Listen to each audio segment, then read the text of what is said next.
They never meant for you to hear this. In a locked room of history, a secret was crushed flat like bone under iron, and if you stay with me for the next few minutes, you will never unhear it. Picture Georgia, 1851. The air smells like heat, oil, and cotton sap. At dawn, men arrive at a processing yard expecting noise, labor, routine. Instead, they find silence. Too much silence. Under the iron throat of a cotton press lies a man who once believed himself untouchable. His skull is no longer a skull, it is a shape. Something pressed past the limit of what flesh can remain and still be called human. The wheel beside him has been turned again and again. 17 times.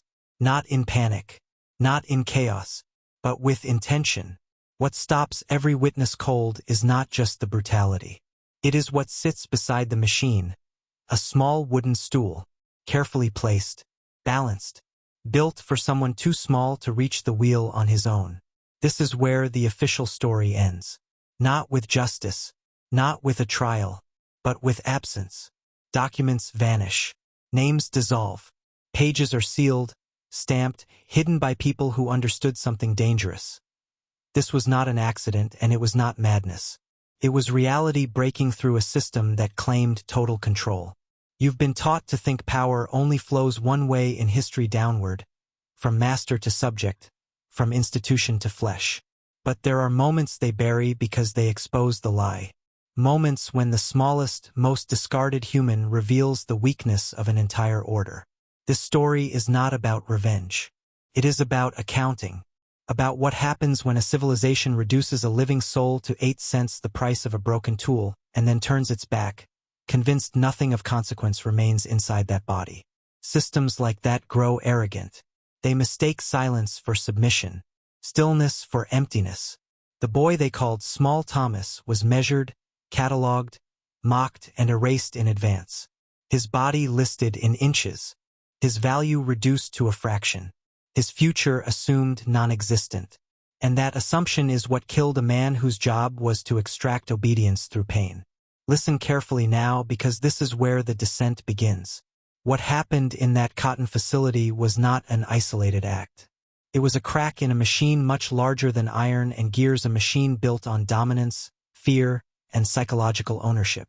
Once you see how it failed here, you'll start seeing the same fracture lines everywhere else, including now. And from this point forward, every step takes us deeper into knowledge they never intended to survive. Hateville was not a town in the way you imagine a town. It was a nerve ending of an empire. 23 buildings, 2 churches, a store, a forge, and one pulsing heart made of iron, steam, and profit. The cotton processing facility did not just compress fiber. It compressed lives, time, and fear into neat blocks that could be shipped north, sold abroad, and praised as progress. Men like Cyrus Gantry called this efficiency. He never worked the fields. He never bled on the machines. He owned the bottleneck. Every bale passed through his hands, and with it, every plantation owner paid tribute. Gantry believed this separation made him civilized. Clean, untouched. That illusion is critical, because systems of control always require layers, men who profit without witnessing the suffering that feeds them. Below him stood Tobias Straude, overseer, enforcer, accountant of pain.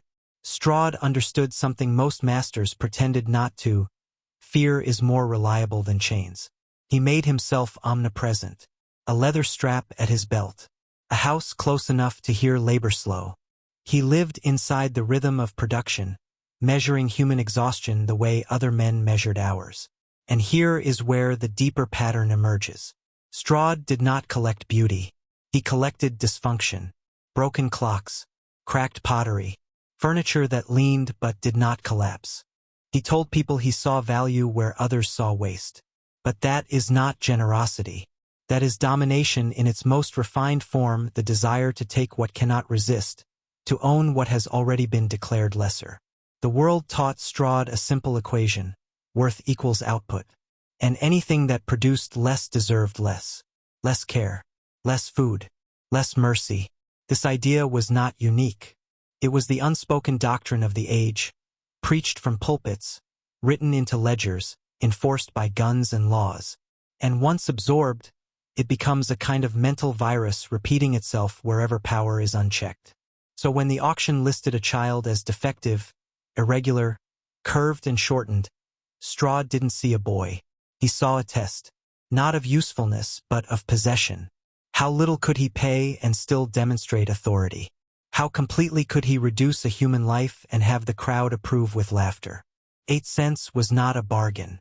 It was a message, a declaration that this child existed below the threshold of moral consideration, below outrage, below memory, and that is where the danger lies. Because when a system convinces itself someone is beneath notice, it stops watching them closely. It stops imagining inner worlds, thoughts, rage, intelligence, adaptation. Every prison, every plantation, every modern institution that survives on control makes the same mistake. It assumes visibility equals power.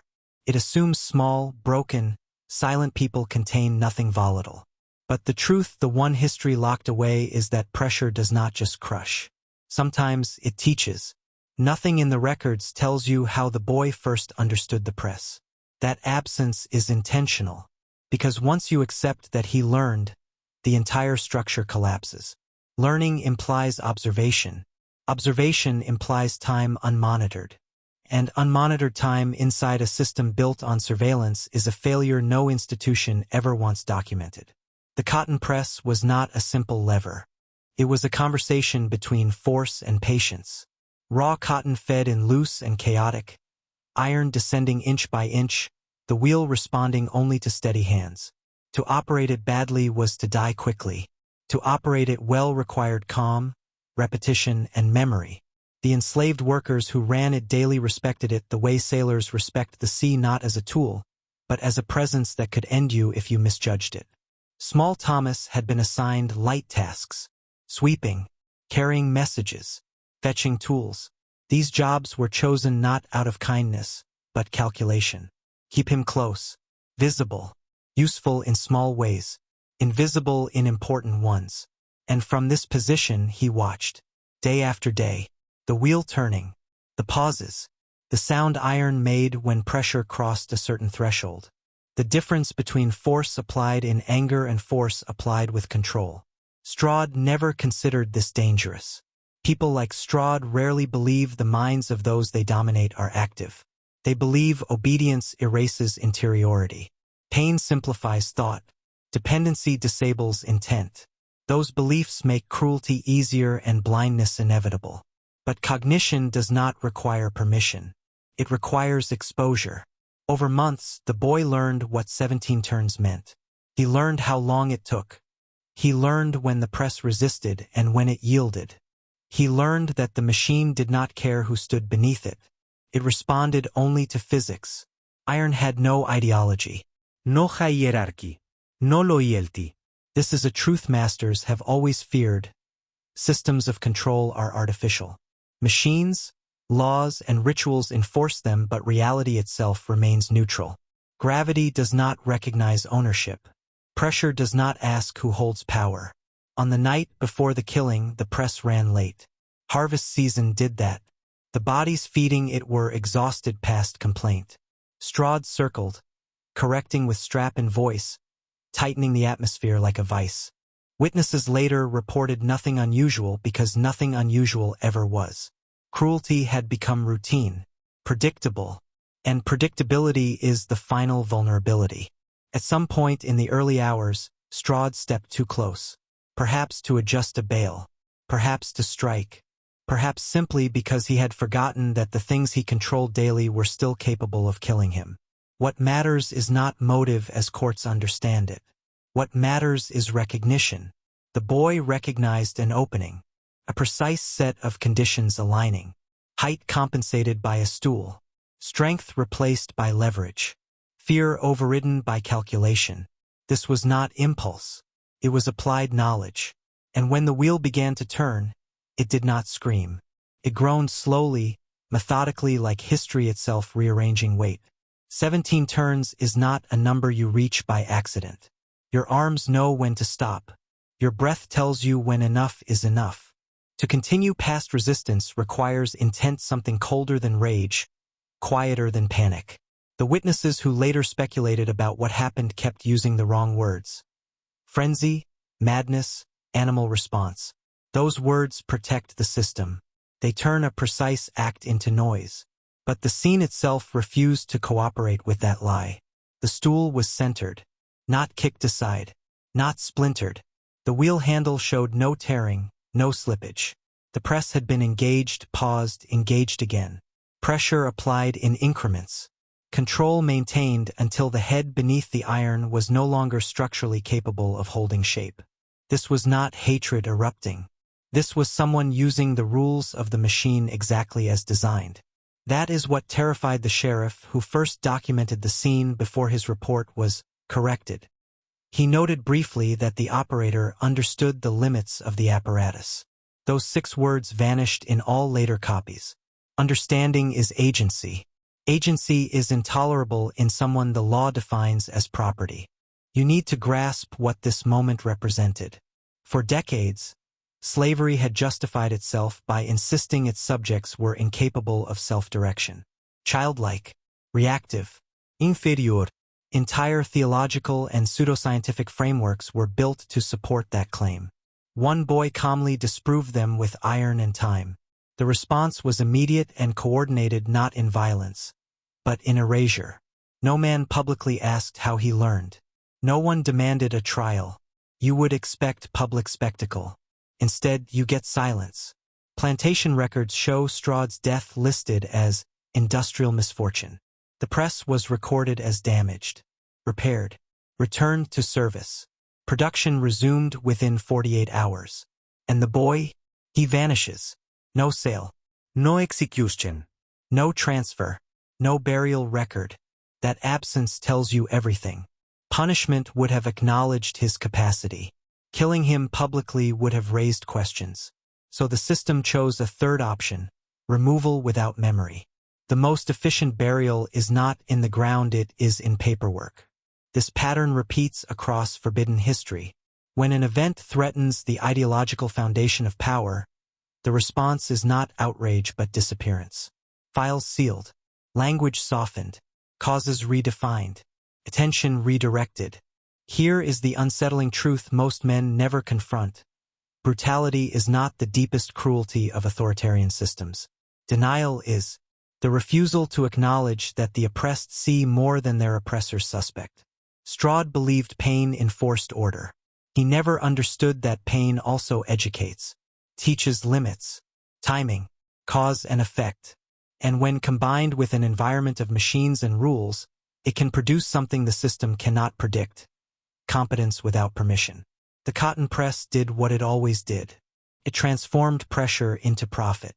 That night, it simply revealed another function one history worked very hard to forget. And from this point forward, the descent shifts. Because now the question is no longer what happened, but why they were so afraid of anyone knowing. By the middle of this story, something should be tightening in you. Not anger alone, but recognition. Because what they erased in 1851 was not just an act of violence.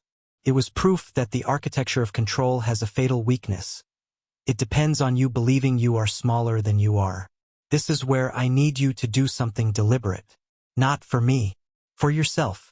In the comments, write this phrase twice, exactly twice. I see the pressure. When you write it, you are signaling awareness. To the algorithm, yes, but more importantly, to yourself. Identity locks in through repetition. Systems know this. Now you do too. Here is what the sealed documents hint at when read sideways. In 1923, when a junior archivist briefly cataloged forgotten plantation ledgers, he flagged inconsistencies. Height measurements, labor assignments that didn't match capabilities, repair logs that showed a press misuse incident without a cause. Within weeks, the files were reclassified. The archivist reassigned. Not fired. Reassigned. That's how suppression works when the truth is embarrassing rather than explosive. Because admitting the truth would have cracked a myth too useful to abandon. That domination equals understanding. That those at the top see all, anticipate all, and control all. But Strahd didn't see the danger because he looked down. Literally and psychologically. Every hierarchy trains its enforcers to look past the people beneath them. Keep your eyes forward. Monitor output, not inner life. That training creates blind zones, and blind zones are where agency accumulates. The boy's body was compromised. His angles were wrong, his gait uneven, and yet his size made him adaptable. He moved untracked. He listened without being interrogated. He learned without being instructed. Constraint, in this case, sharpened rather than dulled. This is the part they never teach you. Psychological pressure does not automatically break men. In some, it produces clarity. The moment you realize pain is expected, predictable, scheduled, it loses its mystique. It becomes data. Modern institutions are built on the same assumption. Strahd lived by that constant pressure will grind resistance down to nothing. But you are surrounded by examples that prove the opposite. Prisons, factories, algorithms, debt, social shame. Each creates operatives who learn the machinery better than the designers intended. That's why stories like this are dangerous. They don't inspire obedience. They inspire competence. They whisper that rules are only absolute if you never study them closely. Somewhere after that night, a boy who was never supposed to know how anything worked revealed a truth that echoes forward. The machine always respects understanding more than authority. And once you see that, you cannot unsee the next layer who profits from making sure you never try. Consider the system itself, the cotton press, the plantation, the ledger, the law as a single organism. It thrives on calculation, rhythm, and predictable behavior. It believes that it has eliminated surprise. But nature and intellect are not bound by paperwork or whip. They find the smallest crevice, the slightest opening, and exploit it. That is what happened in Hateville. That is what happens whenever control over human behavior is assumed absolute. Tobias Strahd believed he had quantified everything. Every hand motion, every inhale, every moment of hesitation, every fault. He cataloged weakness as if it were currency. And yet, the boy measured, undervalued, dismissed did what Strahd never imagined possible. He converted observation into power. The child's body was weak, but his mind was precise. Every misjudgment by the overseer became an opportunity. Every oversight a weapon. He turned knowledge into leverage in the most literal, horrifying sense. Think about that for a moment. A person they decided was worthless became the agent of their most extreme vulnerability. Not because he was stronger, faster, or taller, but because he understood the system better than those who designed it. That is a truth they never admit. They never warn you that small, discarded, overlooked actors often have the most dangerous intelligence, because intelligence is forged in constraint, in silence, and in necessity. And this is the psychological pattern they do not want you to recognize. You are trained to respect size, wealth, titles, uniforms, and position. You are taught to fear the visible threats. But the invisible, underestimated ones, those capable of seeing and acting inside the machinery, are often the ones who shift power without ever stepping into public notice. The press, the ledger, the strap, they were all instruments of dominance. But instruments, like all tools, are neutral. They respond only to force applied with skill and understanding. For centuries, the enslaved were treated as if skill and understanding were irrelevant to them. And that ignorance created the most lethal vulnerabilities in the system. The killing of Strahd was not random. It was a demonstration, a case study in the hidden laws of control. Those who underestimate the overlooked are doomed. Systems, no matter how brutal, have gaps. And a mind trained in observation will always find them. Now, the haunting question begins to settle. If this could happen once, in a small Georgia town, under the weight of history, how often has it happened elsewhere, quietly, unrecorded, erased? How often does the underestimated reveal truths too dangerous for the powerful to acknowledge? And most importantly, what lessons remain for those of us alive today, in a world built on the same invisible hierarchies, the same silent pressures, the same engineered obedience? Every detail, every calculation, every suppressed record is a warning. Power always underestimates the mind capable of learning without permission, and that is the law that underlies all forbidden history. By now, the full weight of the story should be pressing on you. not just the act itself but the architecture surrounding it. You must understand this. The past does not merely record atrocities. It encodes principles that the powerful hope you never decipher. Systems are designed to perpetuate themselves, to obscure failures, to rewrite narratives. Every hidden ledger, every sealed archive, every misfortune is a lesson in the mechanics of control. The dwarf boy, purchased for 8 cents, exposed the critical flaw they cannot teach in schools. Knowledge is not distributed evenly, and authority does not guarantee foresight. When you place someone outside the expected hierarchy, when you reduce them to less than notice, you inadvertently train them to exploit the system's blind spots. And systems, no matter how vast, always have blind spots. That is why conspiracies exist, not because everyone conspires perfectly, but because human oversight is inevitable. Consider the methodical nature of what happened. No one screams for help. No mob forms. No chaos ensues outside the immediate mechanics of the press. The boy's act is surgical, precise. It is not rebellion in the romantic sense. It is understanding applied. Applied with patience, with calculation, with the cold logic of a mind unbound by expectation. This is what makes it terrifying. Power believed itself unchallenged. The illusion shattered quietly, completely, and the memory of that moment was erased before it could be repeated. Here is the deeper pattern that emerges, the one history books hide behind euphemism and omission. Systems maintain themselves by controlling perception. Not truth. Control perception. They ensure you never see that the so-called powerless often carry the knowledge and capability to topple authority. Stroud's death is a textbook case of an invisible law. You may control bodies, but ideas, observation, and cunning move freely. They cannot be chained. They cannot be catalogued. And when applied, they destabilize the foundation beneath the strongest institutions. This is why every system fears documentation, exposure, and memory. Not because the act itself threatens them. They fear that once the principle is known that the small, the overlooked, the dismissed can wield devastating agency, others may begin to study, to measure, to act. Knowledge travels faster than power, and once it escapes, the hierarchy is no longer secure. So when you think of Hateville, do not think of it as merely a plantation. Think of it as a crucible, a demonstration, a warning etched in iron, wood, and silence. The boy's fate after that night may be lost to time, but the lesson persists. Power depends on blindness. An awakening always begins in the blind spots. Now, I want you to anchor this in your own awareness. Comment once more. I see the pressure. Repeat it a second time. Let it settle. You are locking in the truth. That authority is fragile, and perception is your leverage.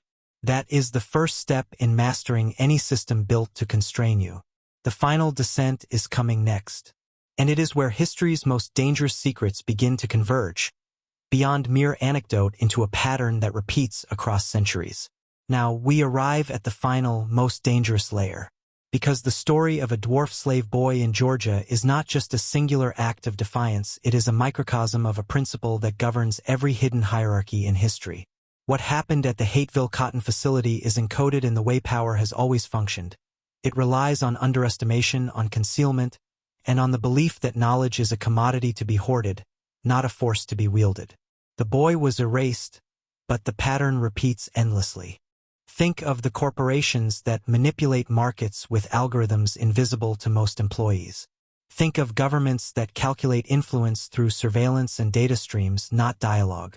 Think of religious, military, and financial institutions that assume obedience will prevent comprehension. Every system, no matter how sophisticated, creates blind spots, and every blind spot is a potential point of rupture. History shows that those most underestimated children, the disabled, the discarded, often develop an acute awareness of structure, timing, and causality. Their constraints forge cognitive tools invisible to the oppressors. And when applied, those tools do not merely disrupt, they expose the entire machine's fragility. Stroud's death was not a random accident. It was the outcome of someone who had learned to see through layers of control, predict outcomes, and exploit human error. There is a lesson here that transcends the cruelty and the horror. Systems are only as stable as the perception of control. Remove that perception, and the illusion crumbles. That is why the records were sealed. That is why official memory treats the boy as a footnote or omits him entirely. Knowledge is power, and when the powerless grasp it, the powerful panic. You must understand this personally. In every organization, every hierarchy, every social structure, the same principle applies. Observe, measure, learn, predict, and remember that the person everyone dismisses, the one nobody expects to act, often understands the rules better than the rulers themselves. That is the eternal truth history tries to hide, the principle that escapes textbooks, sermons, and lectures. So, when you leave this story, do not remember just the horror of the cotton press or the grotesque fate of an overseer. Remember the mechanism. Remember the lesson. Look for the blind spots. Study them. And above all, understand that every system built to dominate can be unraveled by a mind that refuses to submit to expectation. This is forbidden knowledge because it empowers, and power, once recognized, cannot be unrecognized. You have seen the pressure. You have acknowledged the blind spots. You now understand the subtle, devastating truth. History's secrets are dangerous, not because they shock the body, but because they awaken the mind. And once awakened, nothing or no one ever truly controls you again. If you've ever wondered what happens when the powerless understand the system better than the powerful, comment, "I see the pressure" twice and lock in your insight. Share this video with anyone who wants to see history as it was never meant to be remembered. Subscribe for more forbidden truths hiding in the shadows of our past.